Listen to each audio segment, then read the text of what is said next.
Урбани вести на Прва Скопска. Подземните и надземните премини во Скопје се недоволно искористени од граѓаните. Една од причините за ова е, како што велат тие, лошата хигиена. Ова е веста на денот, понатаму продолжуваме. Наскоро ќе биде избрана фирма за одржување на фонтаните во аеродром. Подземните и надземните пешачки премини во Скопје служат за украс. На Скопје ќе му се случи музички спектакл, досега невиден за овие простори. Поставено ново улично осветлување во Миладиновци и Марино во општина Илинден. Оштетен насипот на надвозникот кај Јурумлери. Околу 120 сезонски работници се задолжени за одржување на парковите во општина Аеродром, а за одржувањето на фонтаните, како што велат од општината, во тек е тендер за избор на фирма која ќе биде задолжена за нивно одржување. Општина Аеродром е една од поновите општини во градот Скопје која припаѓа во групата на убаво уредена општина, која изобилува со зеленило, паркови и голем број на фонтани. На територија на општина Аеродром се наоѓаат околу 10 зелени паркови, каде граѓаните во овие топли денови можат да излезат да прошетаат и да се рекреираат. Станува збор за парковите Јане Сандански, Бановина, Тоше Проески, парк покрај булеварот Србија, голем парк во Ново Лисиче покрај Вардар, парк во Реонски центар Аеродром, парк со авион, паркот на езерата, паркот на светлината. Од општината најавуваа дека наскоро и жителите од населбата Мичурин ќе добијат нов парк за прошетка и рекреација. Кога станува збор за одржувањето на парковите од општина Аеродром ни одговорија дека се посветува максимално внимание за нивно одржување, за што се ангажирани околу 120 сезонски работници кои тековно ги средуваат преку чистење, косење и наводнување. Како што информираат од општината, целиот овој ангажман е на добра волја на општината, со единствена цел да овозможи што подобри услови за живот на граѓаните, иако комплетната надлежност и обврска за одржување на парковите и сите зелени површини ја има јавното претпријатие Паркови и зеленило.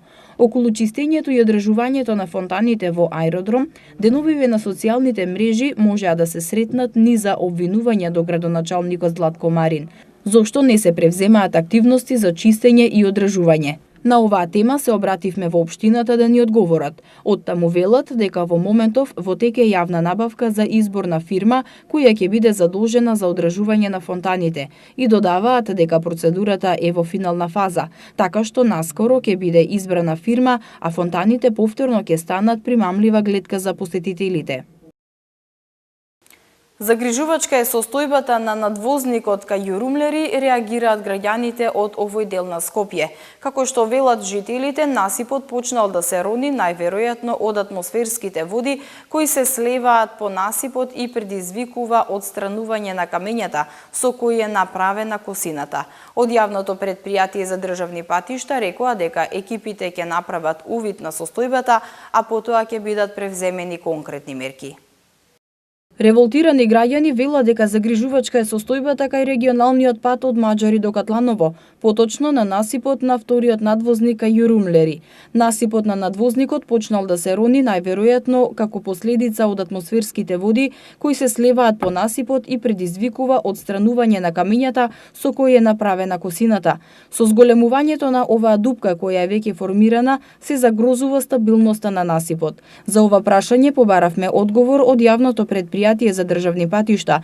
Оттаму рекоа дека јавното претпријатие Македонија Пат ќе излезе на терен за да направи увид на состојбата, а веднаш по извршениот надзор ќе бидат превземени конкретни мерки за решавање на проблемот.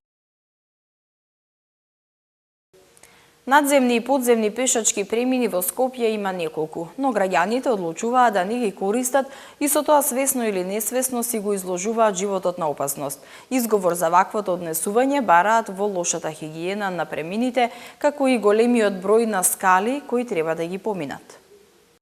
Автокоманда, населба на источниот влез на Скопје, препознатлива по широкиот булевар Александар Македонски. На возачите им дава впечаток дека возат по автопат, што за жал честопати резултира со несреќи. Градските власти одлучиле на густиот и динамичен сообраќај да му пркосат со неколку семафори, пешачки премини и 2 подземни премини, кои речиси ја имаат изгубено својата основна намена. Едниот од премините се наоѓа во близина на средното училиште Асуц Боро Петрушевски, но и покрај обезбедениот алтернативен премин, учениците потполно несвесни за опасноста која ги демне од секој автомобил, одлучуваат да ги претрчаат сите 4 сообраќајни ленти, а причините за ваквото однесување ги посочуваат во лошата состојба на преминот. Прва Скопска излезе на терен и ја забележа состојбата на преминот, кој беше исчистен, но сепак неосветлен и небезбеден. За разлика од преминот кај Асуц, преминот кај Континентал е во значително подобра состојба, што е причина почесто да се користи за преминување на другата страна од булеварот. Нашата камера забележа дел од пешаците кои го користат преминот, при што ги прашавме на кој начин го поминуваат булеварот и дали се задоволни од состојбата на подземните премини. Дали често ги користите подземните премини? Па, веројатно да. Дали сте задоволни од хигиената во подземните премини? Не, воопшто. Дали често ги користите подземните премини? Ој, не. 3 години еднаш. Не проаѓам. Сега бев до телевизија и ајде тука да поминам. Иначе, овој се користи, ама оној доле што е. Да. Како сте задоволни од хигиената во подземните премини? Што знам, ово е добар. А останатите? Онамо е катастрофа, автокоманда. А ово е се проаѓа. Па не многу, затоа што ми се тешки скалите малку, но ги користам. А како сте Кога морам. како сте задоволни од хигиената во нив? Па не е секојаш така на овој па некаква хигиена има, меѓутоа оној кај Емуц училиштето е катастрофа. Користите подземните премини? Овој да, бидејќи идам на факултет сега. Така, а останатите подземни премини? Па не баш. Како сте задоволни од хигиената во премини? Па искрено за овој не е толку добра. И не само во автокоманда, сообраќајната некултура се забележува насекаде. Бит Пазар ќе го посочиме како место во кое владее самоволие и апсолутно непочитување на сообраќајните правила. Надземниот пешачки премин ретко кој го користи, но затоа сведоци сме на постојано претрчување преку оградата и жардинјерите. Токму оваа улица честопати возачите ја посочуваат како една од најпроблематичните во градот, на која треба најмногу да се внимава на пешаци. Ништо поразлично не е ниту во другите делови од градот. Посе изгледа дека и жителите на Карпош и аеродром не се ништо поразлични, па од тука и на Партизанска како и на булевар Јане Сандански, сликата на неочекувано претрчување на пешаци е секојдневие. Со претрчувањето на булевар на места каде што нема обележан пешачки премин, граѓаните кои прават прекршок ризикуваат да бидат казнети доколку на лице место се најде службено лице. За преминување улица на црвено светло казната изнесува 35 евра, а за преминување надвор од пешачки премин 25 евра. Сепак, ова е незначителна казна, ако се земе предвид фактот дека со вакво однесување го ризикувате сопствениот живот.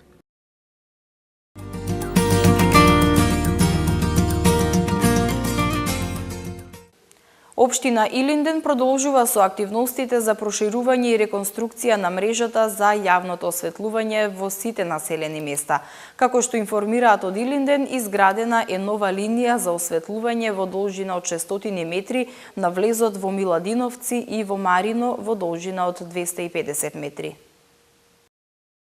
Општина Илинден во рамките на проектот подобрување и модернизација на јавното осветлување продолжува со активностите за проширување и реконструкција на мрежата за јавно осветлување во сите населени места.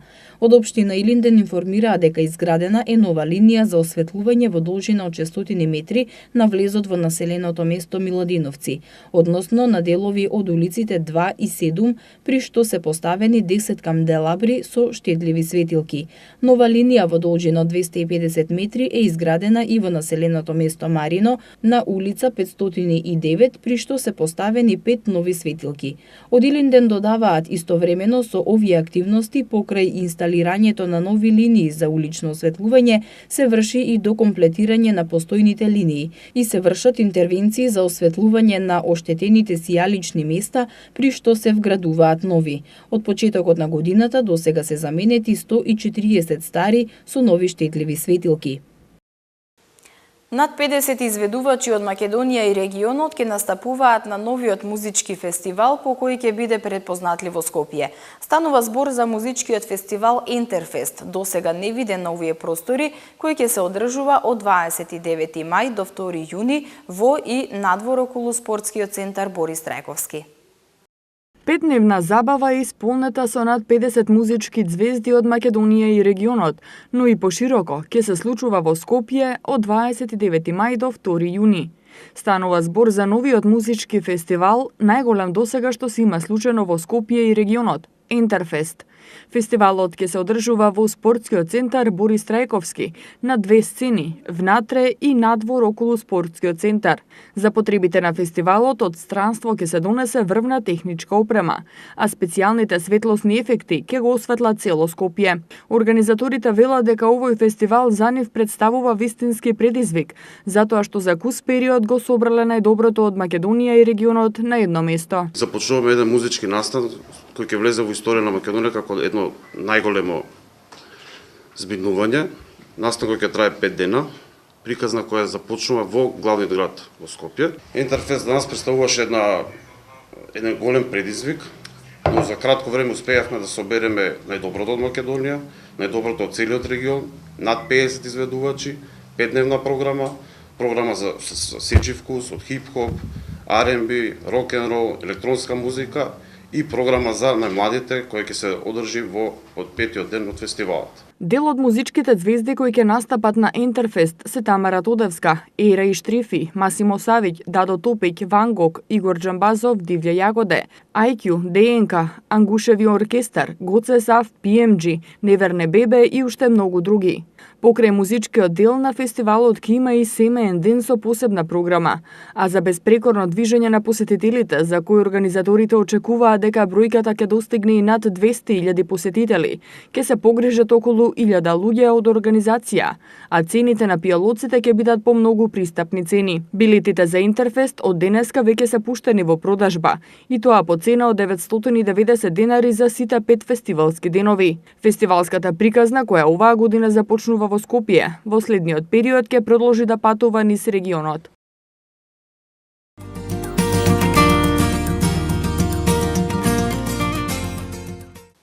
Работилници, гостувања и повеќе од 50 филмови ќе понуди новото издание на 21-виот Скопје филмски фестивал.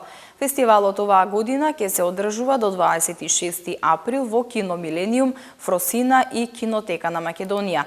На официјалното отворање на фестивалот се прикажува премиерата на играниот филм Година на мајмунот. Со премиера на играниот филм Година на мајмунот по сценарио и режија на Владимир Блажевски и во продукција на Панк Филм, вечерва во Кино Милениум ќе биде отворен 21-виот Скопје филм фестивал. Повеќе од 50 филмови, работилници, гостувања, како и филмска ретроспектива на Алфред Хичкок ќе понуди новото издание на фестивалот, кој до 26 април ќе се одржува во Кино Милениум, Фросина и Кинотека на Македонија. Филмовите се распоредени во 7 програми. Програма на авторски филм, панорама на светски филм, македонска продукција, фокус на француски филм, програма на европски филм, ретроспектива на Хичкок, а од оваа година ќе има и нова програма Квир фокус. Во програмата македонската продукција на 21-то издание на Скопје филмски фестивал ќе бидат прикажани 8 филмови. Играниот филм Година на мајмунот по официјалната премиера од утре ќе продолжи да се прикажува во киносалите на Синеплекс, а светската премиера ќе биде на 23 април на Московскиот меѓународен филмски фестивал. Со цел да се укаже на возачката некултура, прекршоците и незаконската узурпација на пешачките и велосипедските патеки, Твитер заедницата започна акција со хаштагот Јавен простор. Твитер заедницата активно започна да го користи хаштагот Јавен простор со цел да укаже на возачката некултура, прекршоците и незаконивоста при узурпација на пешачките и велосипедските зони, но и разни апсурдни ситуации низ целиот заеднички јавен простор. Скопје, но и останатите градови низ земјава функционираат како еден огромен паркинг што се шири и го окупира слободниот простор. Насекаде автоцентрични сегменти и возачи кои се враќаат за 5 минути, а остануваат несоодветно паркирани со часови. Истовремено угостители проширени со своите тераси, а сред пешачка или велосипедска патека никнуваат и разни објекти, знаци или светилки. Во Меѓународното училиште Нова в сабота ќе се одржи 12-тиот хуманитарен семеен базар. Собраните средства ќе бидат донирани во хуманитарни цели, а посетителите ќе можат да вкусат специјалитети од различни земји. Сабота на 21 април Меѓународното училиште Нова ќе го организира 12-тото издание на хуманитарниот семеен базар. Собраните средства ќе бидат донирани за клиниката за педијатриска хематологија и онкологија при Универзитетската детска клиника. Како што информираат организаторите, настанот почнува во 11 и ќе трае до 15 часот, а ќе може да се вкусат специјалитети од различни земји, да се купат книги и ракотворби од различни уметници. Исто така, присутните ќе имаат можност да погледнат танцови и музички точки, а ќе биде организирана и лотарија со вредни награди. Денеска во Скопје имавме сончево време со умерена облачност. За утре метеоролозите најавуваат променливо облачно со сончеви периоди, а во попладнивните часови повремен локален дожд. Температурата ќе достигне до 22 степена. Во сабота температурата ќе се движи од 8 до 23 степени, во недела од 10 до 26 и во понеделник од 10 до 27 степени. Тоа беше се што ви подготвивме во ова издание на Урбаните вести. Ви благодарам и останете со програмата на Прва Скопска. Довидување.